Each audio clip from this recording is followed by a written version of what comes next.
ओम श्री गणेशाय नमः। जय माँ संतोषी। संतोषी माता व्रत कथा। माँ संतोषी का व्रत शुक्रवार को किया जाता है। सुख शांति संपन्नता की प्राप्ति के लिए, मनोकामना पूर्ति के लिए यह व्रत किया जाता है। माता संतोषी भगवान गणपति की पुत्री है और व्रत को धन विवाह संतान भौतिक सुख के लिए किया जाता है। यह व्रत शुक्ल पक्ष के प्रथम शुक्रवार से शुरू करना चाहिए। संकल्प के साथ में सुख सौभाग्य की कामना से माता संतोषी के 16 शुक्रवार का व्रत करना चाहिए। सूर्योदय से पूर्व उठकर घर की सफाई करें। स्नान के बाद घर में सुंदर पवित्र जगह पर माँ की फोटो स्थापित करें। माता संतोषी के समक्ष एक कलश जल भरकर रखें। उसमें थोड़ा गंगा जल डालें। कलश के ऊपर एक कटोरा भरकर गुड़ और चना रखें। एक दीपक जलाएं। अक्षत, फूल, सुगंधित गंध, नारियल, लाल रंग का वस्त्र और चुनरी आदि जो हो अर्पित करें। माता संतोषी को चने गुड़ का भोग लगाना चाहिए। संतोषी माता की जयकार भी करना चाहिए। इस व्रत को करने तथा सुनने वाले को हाथ में गुड़ और भुने चने लेना चाहिए। माँ की जयकार करना चाहिए। कलश के ऊपर रखा गुड़ और चना कथा के पश्चात सभी को देना चाहिए। गौ माता को हाथ में जो चना गुड़ है वो खिला देना चाहिए और जो जल है वो कलश का वो तुलसी की क्यारी तथा थोड़ा थोड़ा घर में छिड़काव करना चाहिए। श्रद्धा भक्ति भाव से संयम नियम का पालन करना चाहिए। इस व्रत में खट्टा बिल्कुल नहीं खाना चाहिए।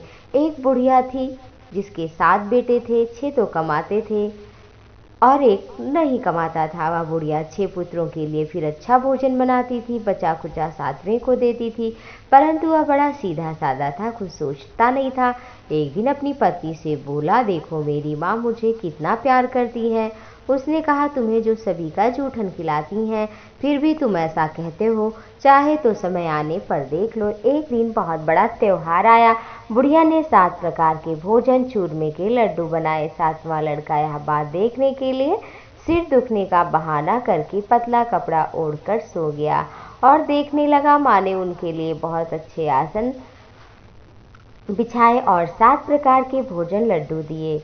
बड़े प्रेम से खिला रही थी। जब 6 उठकर चले गए तो उनकी थालियों से जूठन इकट्ठा किया, एक लड्डू बनाया। फिर वह 7वें लड़के से बोली, अरे चल रोटी खा ले। उसने कहा, माँ मैं भोजन नहीं करूँगा, मैं परदेश जा रहा हूँ। माँ ने कहा, कल जाना है तो आज जाना।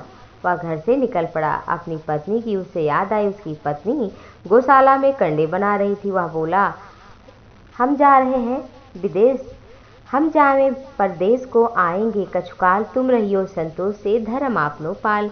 पत्नी बोली, जाओ पिया आनंद से, हमारी सोच हटाए, राम भरोसे हम रहें। ईश्वर तुम्हें सहाय, देव निशानी अपनी देख धरू में धीर, सुधि हमारी न विसारियो, रखियो मन गंभीर। इस पर लड़का बोला, मेरे पास कुछ नहीं है, ये अंगूठी है सो ले लो, हमें भी कोई निशानी दे दो। वह बोली, हमारे पास क्या है, गोबर भरा हाथ है। ऐसा कहकर उसके पीठ पर गोबर भरे हाथ की थाप बना दी। वह लड़का चल पड़ा। ऐसा कहते हैं इसी कारण विवाह में पति पत्नी की पीठ पर हाथ का छापा बनाती है। चलते समय वह दूर देश पहुंच गया। एक व्यापारी की दुकान पर जाकर बोला, भैया मुझे नौकरी पर रख लो। व्यापारी को भी नौकर की जरूरत थी। बोला, हम तनख्वाह तभी देंगे जब तुम्हारा काम देख लेंगे। बोला, कोई बात नहीं, रह जाओ। सवेरे 7 बजे से रात को 12 बजे तक नौकरी करता, बड़ी मेहनत करता। थोड़े ही दिनों में सारा हिसाब किताब वही करने लगा। सेठ के नौकर तो सोचने लगे, ये तो बड़ा होशियार है। सेठ ने 2-3 महीने में ही उसका आधे मुनाफे का हिस्सेदार उसे बनाया। 12 वर्ष में वो नामी सेठ बना। उसका मालिक कहीं काम धंधा छोड़कर चला गया। उधर उसकी पत्नी, सास और जेठानी उनको बहुत कष्ट देती थी। जेठानियाँ और सास वे उसे लकड़ी लेने के लिए जंगल भी भेज देती थी, लेकिन जब आती थी तो खाने के लिए भूसे की रोटी और नारियल फूटा था उसी में पानी देती। बेचारी सरा बड़े कष्ट से जीवन बिताती थी। एक दिन जब वह लकड़ी लेने जा रही थी तो रास्ते में उसने कई औरतों को व्रत करते देखा। वह पूछने लगी, बहनों ये किसका व्रत है, कैसे करते हैं। और इससे क्या फल मिलता है? एक स्त्री बोली, यह माँ संतोषी का व्रत है। इसके करने से मन की कामना भी पूरी होती है, गरीबी चिंता दूर होती है, राज मुकदमा नष्ट होता है, कलह रोग सब समाप्त होता है, संतान सुख धन प्रसन्नता शांति अच्छा वर पति कहीं और हो तो भी दर्शन हो जाता है, सभी मनोकामनाएं पूर्ण हो जाती हैं। उसने रास्ते में लकड़ियां बेची और गुड़ चना ले लिया और व्रत की तैयारी करने लगी। उसने सामने एक मंदिर देखा तो पूछने लगी, ये किसका मंदिर है? तो लोग कहने लगे, ये तो संतोषी माँ का मंदिर है। वह मंदिर में गई और माँ के चरणों में गिर पड़ी, दुखी होकर कहने लगी, माँ मैं अज्ञानी हूँ, बहुत दुखी हूँ, मैं आपकी शरण में हूँ, मेरा दुख दूर करो। माँ को बड़ी दया आई। एक शुक्रवार को पति का पत्र आया और अगले शुक्रवार को पति का भेजा हुआ धन भी आ गया। अब तो शेष जेठानी और नाक सिकोड़ने लगी, अरे अब तो इसकी खातिरदारी बढ़ जाएगी, बुलाने पर क्यों बोलेगी। वह बोली, पैसा धन पत्र आए तो हम सबके लिए अच्छा है। उसके आंखों में तो आंसू आ गए और माँ के मंदिर गई, चरणों में गिरकर बोली, मैंने कब पैसा मांगा है, मुझे तो अपना सुहाग चाहिए, मैं तो स्वामी के दर्शन चाहती हूँ माँ। तब माँ ने प्रसन्न होकर कहा, जा बेटी तेरा पति आएगा। और वो बड़ी प्रसन्नता से खुश होकर गई और घर का कामकाज करने लगी। उधर संतोषी माता ने उसके पति को स्वप्न में घर जाने और पत्नी की याद दिलाई। उसने कहा, माँ मैं कैसे जाऊँ, परदेश की बात है, लेन देन का हिसाब किताब है नहीं। माँ ने कहा, मेरी बात मान, नहा धोकर मेरा नाम लेकर घी का दीपक जलाकर दंडवत करके दुकान पर बैठ जा, देखते देखते तेरा सारा काम हो जाएगा, लेन देन साफ हो जाएगा और धन का ढेर भी लग जाएगा। ऐसा जब कहा माँ ने तो सुबह उठकर सबसे बात बताई तो सभी तो हंसी उड़ाने लगे। वो कहने लगे, कहीं सपने भी सच होते हैं। पर एक बूढ़े ने कहा, भैया माँ ने जैसा कहा है वैसा करने में क्या डर है। नहा धोकर उसने फिर घी का दीपक जलाया, दुकान पर बैठा, माँ को प्रणाम कर लिया। थोड़ी ही देर में उसका लेन देन हिसाब किताब सारा काम हो गया, माल भी बिक गया और धन का बड़ा ढेर लगा। वह बड़ा ही खुश हो गया और घर जाने के लिए गहने और सामान भी खरीद लिया, जल्दी से घर के लिए निकल पड़ा। उधर उसकी पत्नी जो थी वो रोज लकड़ियाँ लेने जंगल जाती थी और माँ की जंगल में जो मंदिर था वहाँ पे सेवा करती और माँ उसे प्रकट होकर दर्शन देती थी। उसने माता से पूछा, हे माँ ये कैसी धूल उड़ रही है? माँ ने कहा, तेरा पति आ रहा है, अब तू लकड़ियों के 3 बोझ बना ले, एक नदी के किनारे पर रख और एक यहाँ रख और तीसरा अपने सिर पर रख ले। तेरे पति के हृदय में उस लकड़ी के गड्ढे को देखकर मैं मोह पैदा कर दूंगी। जब वो यहाँ रुककर नाश्ता पानी खा पी करके जाएगा तब तू पीछे से जाना और लकड़ियाँ चौक में बीच गट्ठर में डालकर जोर जोर से तीन आवाज से देना कि सासू जी लकड़ियाँ ले लो, भूसे की रोटी दे दो, नारियल में पानी दे दो, आज का कोई मेहमान आ गया है। इसने माँ के चरण छुए और उसी तरह सारा कार्य किया।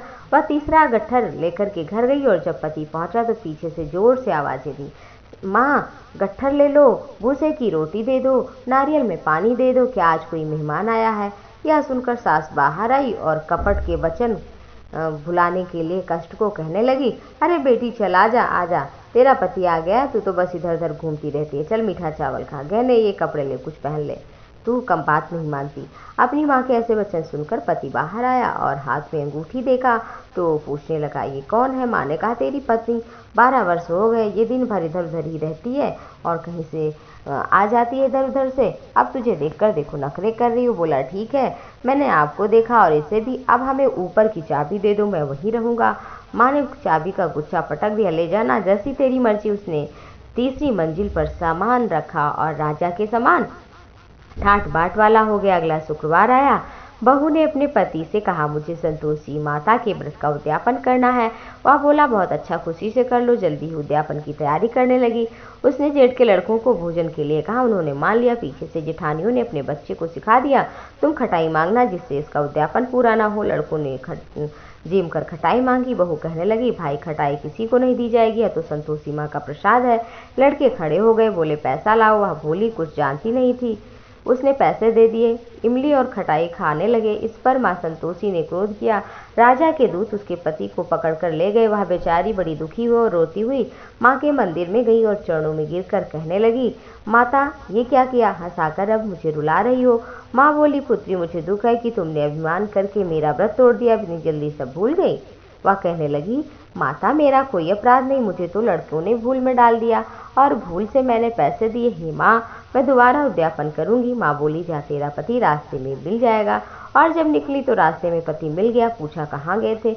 बोला, इतना पैसा कमाया है तो टैक्स तो देना पड़ेगा। वही देने गया था राजा को।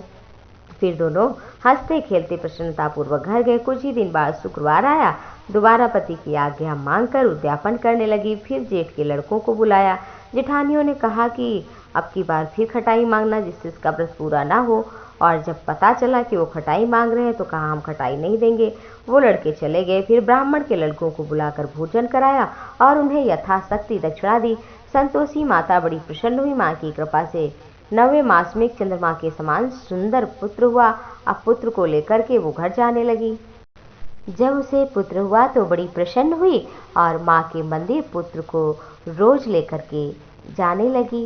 एक दिन माता ने सोचा कि हम चलते हैं इसके घर और दर्शन देते हैं।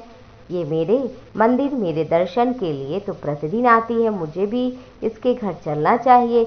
एक दिन माता संतोषी ने ऐसा सोच करके भयानक रूप बना लिया। चने और गुड़ से सना मुंह, ऊपर सूंड के समान होठ, जिस पर मक्खियां भिनभिना रही थी।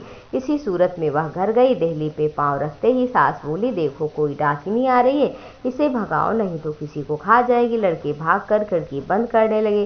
साथ में लड़के की बहू खिड़की से देख रही थी। वह वहीं से चिल्लाने लगी, मेरी माँ आ गई है, मेरी माँ आ गई है। ऐसा कहकर बच्चे को दूध पीने से हटाने लगी। इतने में सास बोली, अरे देखो कैसे उतावली है, पागल कहीं की, बच्चे को ही पटक रही, उठा रही इधर उधर। इतने में संतोषी माँ के प्रताप से जहाँ तहाँ लड़के ही लड़के नजर आने लगे। बहू बोली, सासू माँ, मैं जिनका व्रत करती हूँ ये वही संतोषी माँ है। यहाँ कहकर सारी खिड़कियाँ खोल दी। सबने संतोषी माता का दर्शन किया और सभी चरणों में विनती करने लगे, हे माँ, हम मूर्ख ज्ञानी, हमें क्षमा कर दो। जब बहू ने कहा कि माँ इन सबको क्षमा कर दीजिए, तब माँ ने क्षमा किया। कहा, मैं तुमसे प्रसन्न हूँ, बहू वर मांगो। बहू ने कहा कि माँ, जो भी श्रद्धा भक्ति पूर्वक आपका व्रत करे, आपकी कथा सुने, दीनों पर दया करे और ईर्ष्या त्याग करके श्रद्धा भक्ति भाव से व्रत करे, हे माँ, उसके व्रत को पूर्ण करना, उसे मनोवांछित फल प्रदान करना। जो भी संतोषी माँ का व्रत करता है, माँ कामनाएं पूर्ण करती हैं। व्रत 16 शुक्रवार तक करना चाहिए। 16 शुक्रवार के बाद उद्यापन करना चाहिए। ब्राह्मणों को भोजन कराना चाहिए।